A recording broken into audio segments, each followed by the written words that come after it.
in case if a snake fall into our body, we try to throw it away, not to keep it.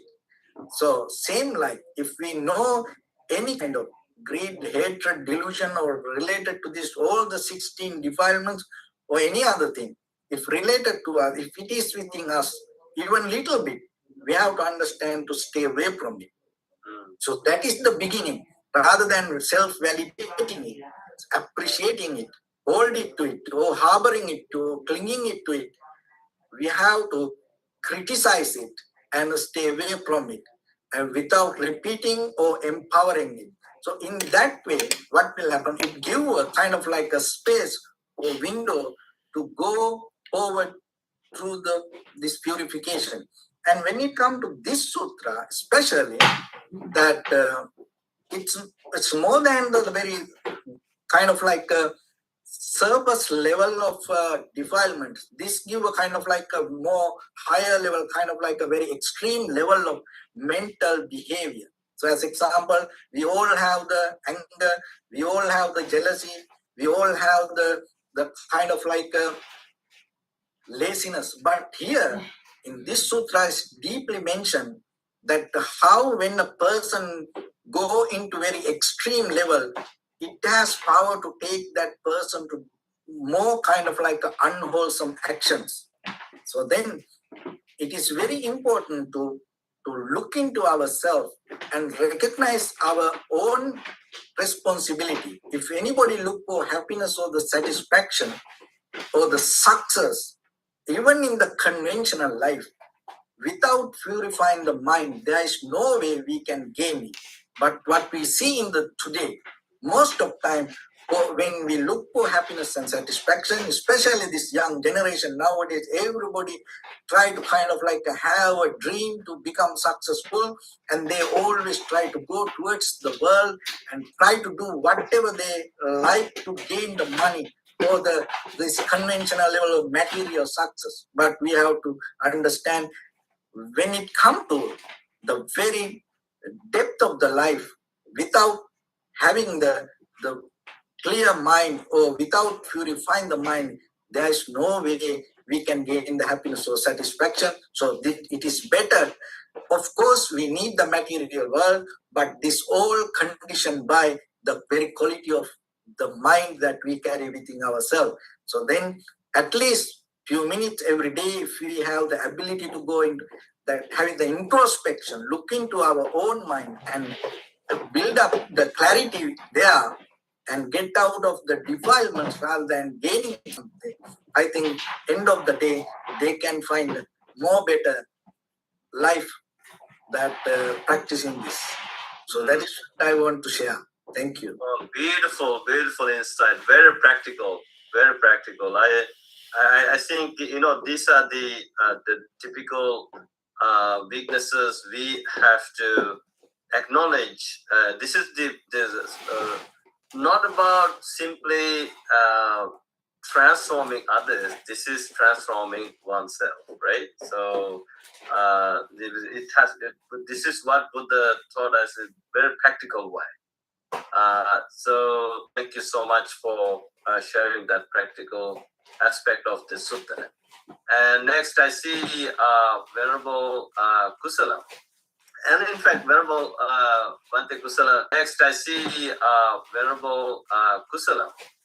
And in fact, Venerable Bhante Kusala was also traveling in Sri Lanka and India and went to Rishikesh, even sharing beautiful pictures of that, I don't know, the Ganges River between the mountain in Rishikesh. And then people go there to even take a bath, maybe believing it's a sacred river that purifies you. So what was your experience? How do you see this sutta, Venerable Kusala? I did it myself, Bhante, when I was in. Now you're purified then. I am, externally purified. You know, it's a very important point in this sutta also, because the Pali says, antarena sinanena, the inner bathing. Yeah. That is what I see here. And I think the Buddha lived in a society where this was happening. Yeah. And he looked at Sundarika Bharadwaja, and this was like telling, what you are doing is not right. You all have been going to the river and saying, now I am clean, having done all kinds of things, and still not feeling accountable for what you have done, and saying, okay, I bathed in the river and I'm done. There's a danger in accepting that kind of teaching or practice, really. So in Rishikesh, the water is so clean and pure. We were at the foothills of the Himalayas. So it was just this couple of weeks ago. The water was so inviting, but if you go all the way into the river, you can get carried away with the current. So I managed not to get that far. People were warning me against that. And it's very cold water. There's not, you can't stay in that water that long. So I anyway did it for health, that I need to purify, but the water purification does not do it for me. So I look within my own mind for purity. I see the point here in the sutta, something like mind creates hell or heaven. Yeah. It's our own mind that creates. Especially since when you share that email, it's about destiny. If you have been living a hellish life, you are destined to go to a hell. If you have been living a life of purity, then you will end up going to a pure place. And so the Buddha is encouraging us to come to that purity and recognize these 16 defilements in us. And like you said, naturally we humans feel these defilements, and some of us may not feel all of them, but time to time, when conditions are present, we may feel them. For me personally, the lesson comes sometimes immediately, sometimes years later, months after the experience. And that is something I observed. And no matter how much practice I put into understanding some of the wisdom, it takes years of being patient with your practice to get the point. What I see in the sutta is, arriving at true knowledge. It looks like this is setting a higher goal, but coming to true knowledge here is vijja, the true knowledge, and seeing how much avidya we have, how much false knowledge we have about things, especially because of these 16 defilements, upakilesas. If you look at the word upakilesa, kilesa already means defilements. Upakilesa, the preposition, the prefix, upa sounds like it brings you closer to defilements. Like, it's you are just falling into defilements, and you keep falling, instead of falling into something like stillness, samadhi, you fall into defilements, and it's very unpleasant when that happens. And we can take examples from maybe the Zen Buddhist tradition. This is a little story. This soldier went to a monk asking, teach me, I have only a few minutes, teach me hell or heaven. And the monk remained silent. And the soldier was, asking this question 3 times. The monk remained silent. And, the soldier lost his patience. At that point, he pulled out his sword, and he was going to threaten the monk. And the monk opened his eyes and said, that is hell. And then he put the sword back in his case. And the monk said, that is heaven.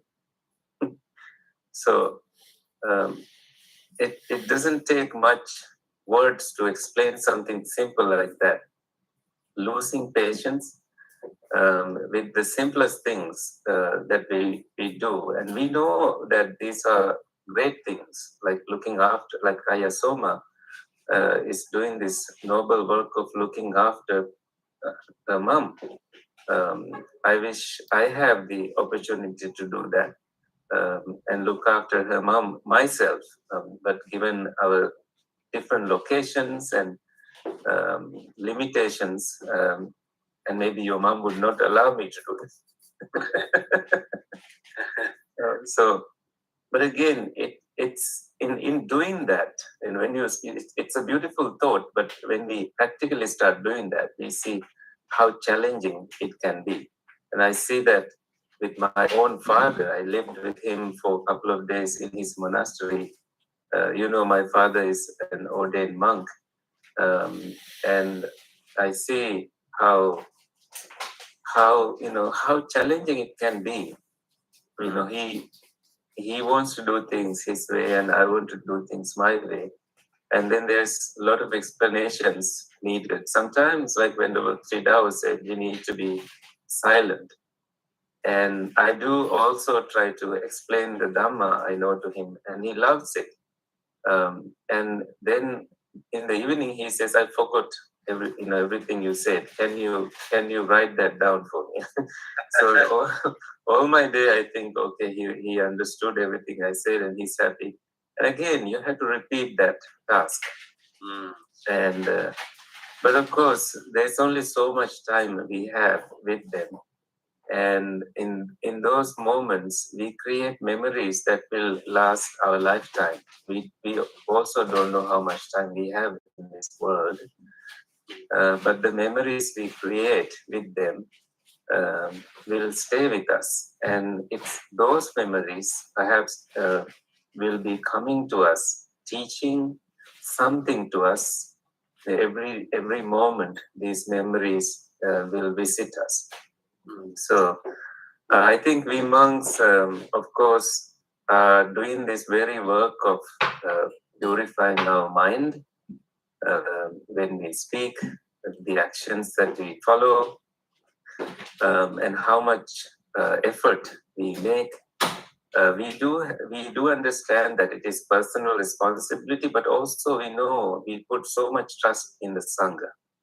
In the other monks and nuns when it comes to our conduct and purity, in putting our trust in the Sangha, it's a beautiful network that the Buddha has created for us to go back to report to senior monks, report to more experienced, wise monks, and then we learn. As we learn, we feel very humble and we continue inspired in our path. So that is why I believe creating a monastery in Italy is needed for more Sangha to enter and more Sangha to live and practice the Dhamma. And I wholeheartedly support a project like that to Ayasoma, to Bhante Sudaso, and all the Sangha here.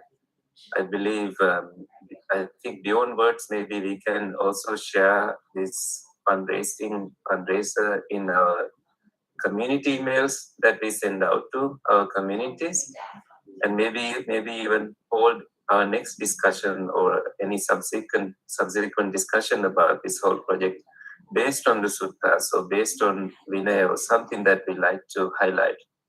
Maybe that is a way to create awareness more and more here in the United States and in also in Canada and other places, so that we bring it back to our, back to light, and we discuss it further and create more opportunities for Sangha and support that wonderful, noble project. So with that, maybe I will let other monks to continue the discussion. Thank you, Bhante, for the opportunity to discuss. Yeah, thank you, Bhante Kusala, for sharing your insights and your experience with us. And in fact, I think our audience may not know this. In Bhante Kusala's family, Bhante Kusala is a monk, his younger brother is a monk, and his father is a monk. So 3 monks in one family. Father and also thank you for sharing your personal experience of your visit to Rishikesh, and I think how we look at it, even having this discussion is a way of purifying ourselves, at least for 1.5 hours. As Buddha taught us, the Dhammiva Kata Aryasuttunhi Bhav. Either you talk about the Dharma, you observe the noble silence. So we do this to purify our mind and heart. And also I'm very happy to see there are many people who join us on Facebook and YouTube for this great purpose. And next time, actually, I normally go to 2 islands in Mediterranean Sea, Corsica and Sardinia.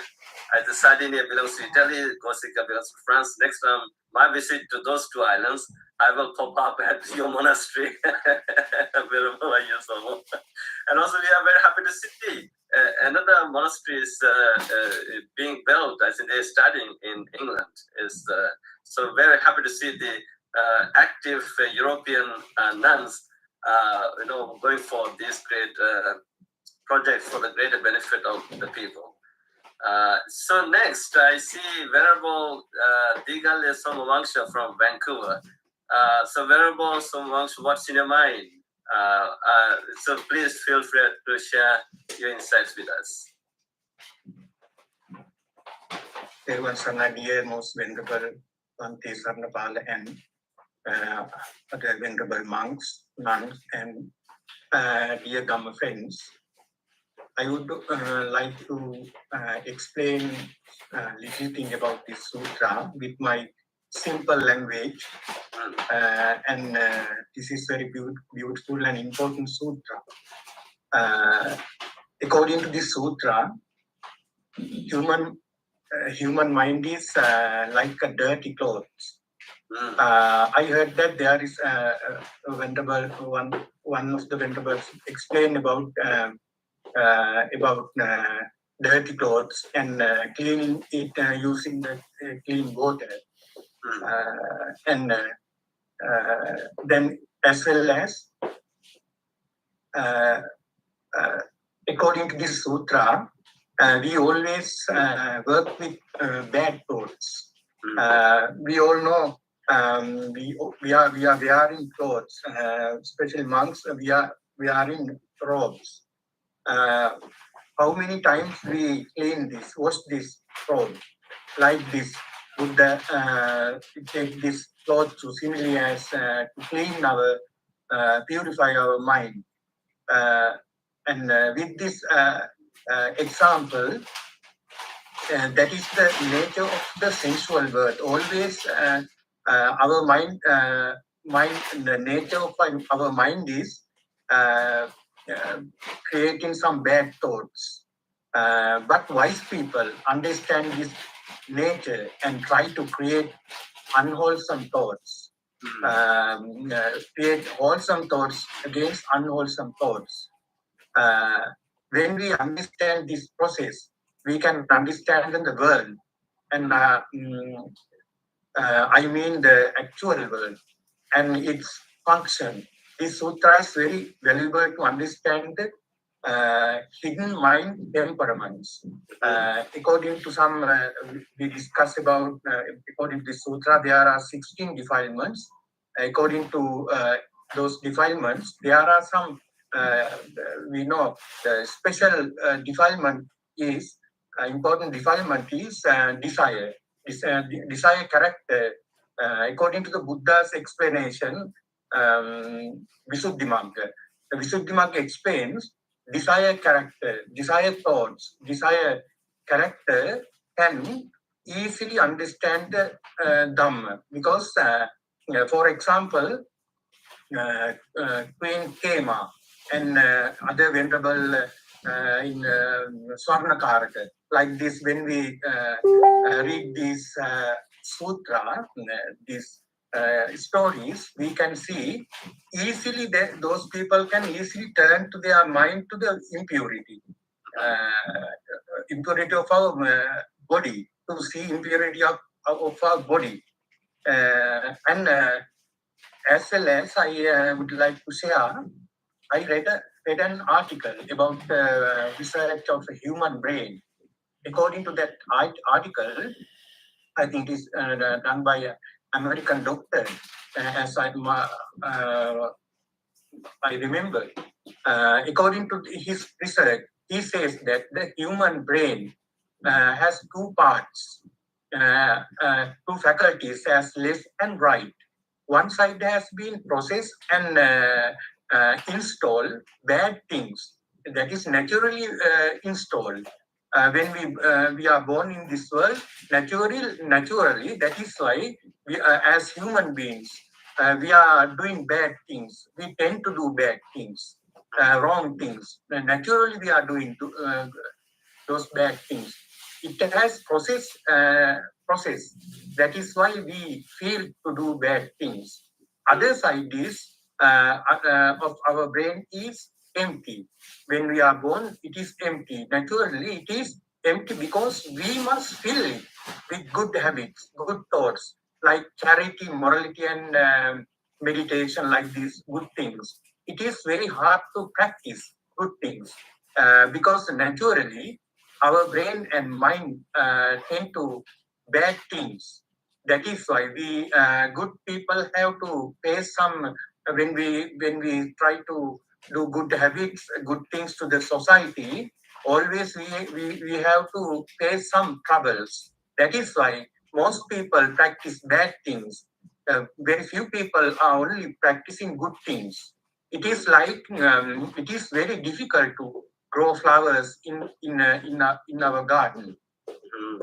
They need, we know they need much water, fertilizer, and caring. We need to do all those things. But you know, weeds doesn't need water, fertilizer, or taking care of them. But naturally, weeds are growing without the water, without fertilizer. If we need to grow flower plants, we need to pull out weeds first and must grow flowers, flower seeds. If we need to see a beautiful flower garden, it is like our mind, like our thoughts. So we must understand. We also have so many bad thoughts. We need to pull out all those bad things and understand in these bad thoughts, and we need to pull out them, and then we can grow good thoughts and good habits. That is my thought. Thank you very much. Thank you, Venerable Sowangsha. You're doing a great job, by the way, speaking up in English and sharing your insights. You brought up some important metaphors. I really love how the weeds don't need and water or fertilizers to grow if they grow anyways. That's why people suffer. But we need to pull them out and plant the good ones to grow the flowers, and we need to nurture them, water them every day, so that it's a hard work. So I think that wisdom is very important, and also what you pointed out about the research. I think this is for the knowledge of our audience. If you what Venerable Solon should talk about is research done by some neuroscientists, especially Richard Davidson and Rick Hanson. Actually, Rick Hanson authored 2 books on it, The Buddha's Brain and Hardwiring Happiness, and there actually he talks about this research. So thank you so much, Venerable Somangsha, for bringing up that point. And next I see Venerable Ananda from Cambridge, Ontario, Canada. What's in the mind? Yeah, but when Venerable Somangsha mentioned the scientist, I think it was Richard Davidson. I recently came across a quote that publication he made, which was based on Richard Davidson findings that emotions and intelligence, how it is connected. And there's a famous saying that the most kind people are the most intelligent people also. And looking back again, Venerable Tridao mentioned that before psychology evolved in the world, Buddhism has been doing this research in a much deeper level. And if we look at the Karaniya Metta Sutta, which is about the Sutta of compassion, if you are efficient, if you are a crafty person, you can become a kind person. So I think it has a strong correlation of being skillful, not only in the Ragadesha Moha skillfulness, but even in the day-to-day life skillfulness. More you become skillful, it has a linkage with the compassion. Kindness and intelligence are very much related. And also, I think the world has started looking at intelligence from different angles. Back in the day, it was only intelligent quotient, which is IQ. But now it has evolved to emotional intelligence, and even adversity quotient, AQ. How good are you at adverse situations? How you can withstand adverse situations? So it reminds of the Chatubhavati Asampakambhyo. No matter what happens around the world, if you can remain neutral and equanimous to that, that's you being intelligent. So Richard Nixon specially mentions that if a person is kind, which means that he also has other, his mind is more creative, so he can come up with more solutions, and he sees much better ways to do things rather than just animalistically reacting to something. So again, coming back to our sutta, loving kindness, compassion, sympathetic joy, and equanimity, it sort of brings us how we can defeat those defilements and become an intelligent and a kind person. Yeah, thank you. I was actually thinking about that point. It just hit the nail. So thank you, Venerable Ananda. And I would be interested in hearing more from Venerable Ayya Soma about this, and how she thinks. I see Venerable Tridao raising his hand. What's in your mind? Oh, is it me or Venerable Ayya Soma? Oh, Yeah. me. Okay. So we spoke about the cloth and cleaning of the cloth. I spoke about the dishes, cleaning of the dishes. You know, some of these defilements are like that big fat grease on there, like that steak that's been sitting there for so long that you need the wire, the metal brush to get the steak off.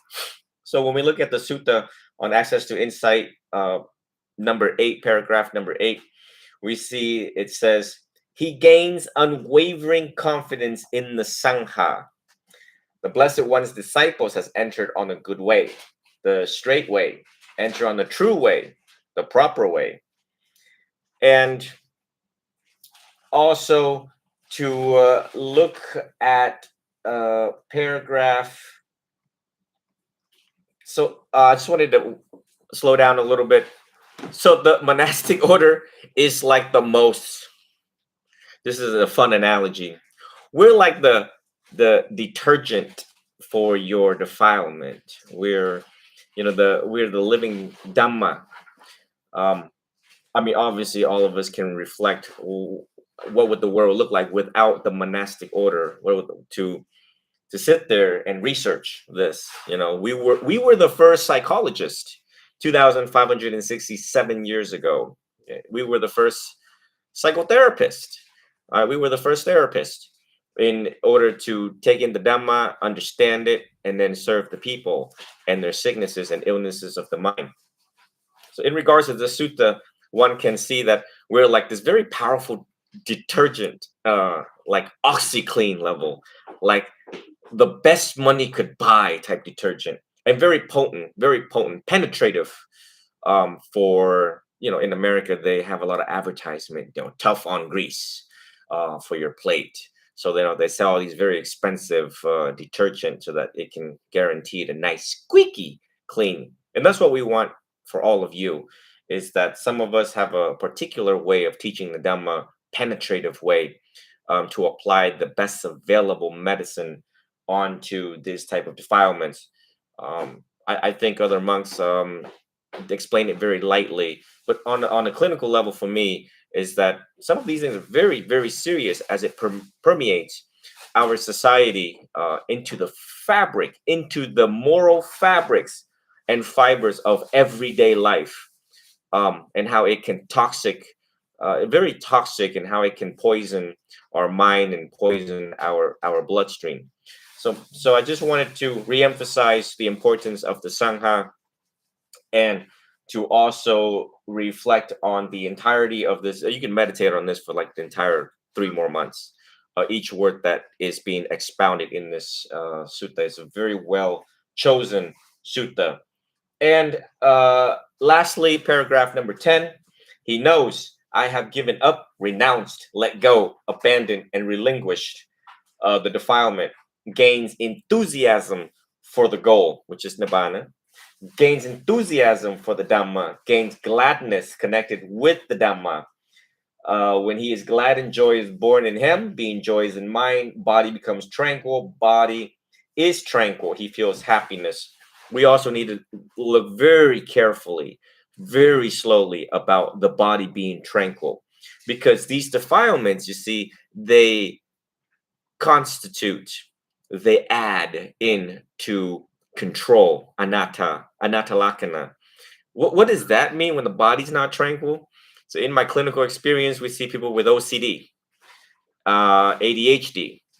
Look at the emotional component of ADHD. They don't sit well alone. They don't sit well with the silence, always having to keep busy to treat the symptoms of whatever it is that is underlying the defilement, right? The root cause of it.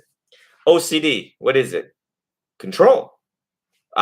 Feel the need to control the door right over there. I got to open it, lock it, control. So when we look at some of the defilements there, it has to do with control. That is not a body that is tranquil in my book. So, so Gaya, Nupassana in Vipassana, we want to really hone in on these words. These words are like that mental bathe. And when we reflect on bathing, that tub, right? Trust me, there's not one here in this hotel. A tub where you just lay there, with these bubble baths, and it's just calm and just peace and serenity, just tranquil for once in your life. Taste peace for once in your life before you die, and I think paragraph number 10 does it really justice about body becoming tranquil and what it means for all of us having to take the rest that is very much needed. But I'd like to yield the floor back. We have 3 more minutes, but thank you for letting me contribute the essence of this sutta. So thank you very much, Ridao. Now, Venerable Ayya Soma, I would like to hear from you about your understanding and reading of this sutta. I know you and Venerable Bhante Sudaso also somewhere I think you had a discussion or Dhamma talk on this sutta. Would you like to share your insights? Thank you, Bhante. Yes, I think I shared a bit of reflections at the very beginning. So I just wanted to add with the last minutes that we have that I very much resonate with what Venerable Ananda and Venerable Tridao just somewhat pointed out. Essentially sometimes, obviously being a bhikkhuni, I'm very enthusiastic about the Dhamma and the teachings of the Buddha. And obviously very enthusiastic about sharing them with many people, both in the United States and in my country. But this enthusiasm really comes from an experiential stance. So it's from practicing the teachings of the Buddha that actually we really see how they work. And I feel like even though there is lots of benefit, lots of goodness, obviously, in the Western way of approaching psychology and it's development, that I feel sometimes it's a little bit like what we call like the discovery of America, It's like a discovery of America, but America had been here, like the people who were living in America already have discovered it a long time ago.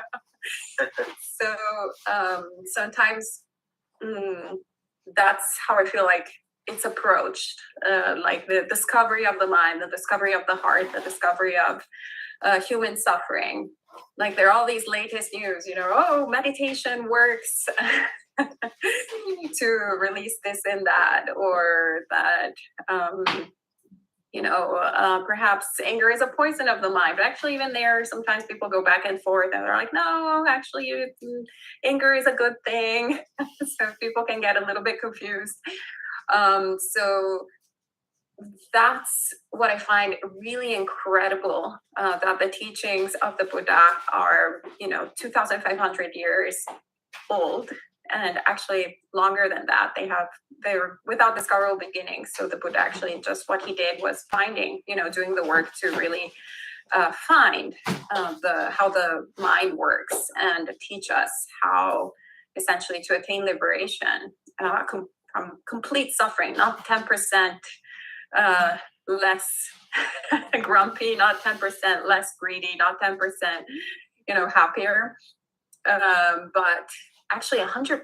It'll give complete elimination. And it's incredible how this works. So we can talk about this sutta over and over again, but when we actually really follow the teachings that are being given to us, and then we can really see that dispassion, that what I was talking about earlier, that patience without the irritation, that actually knowing the defilements and becoming dispassionate of the defilements because we actually see them, rather than from an intellectual idea, or rather because we think we have to do it, but actually we see it for what it is, and we're like, oh, I really don't need this.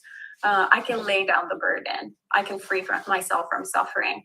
And it's something so simple. So we can have these like tastes of micro liberation that open up the heart to the teachings of the Buddha, and even the things that we haven't experienced yet. Then I think that gives us the momentum, the inspiration to keep going in this path, and possibly then get into the Sangha, possibly then also establish monasteries. It's a lot of work, but it's really worth it for the benefit of all sentient beings.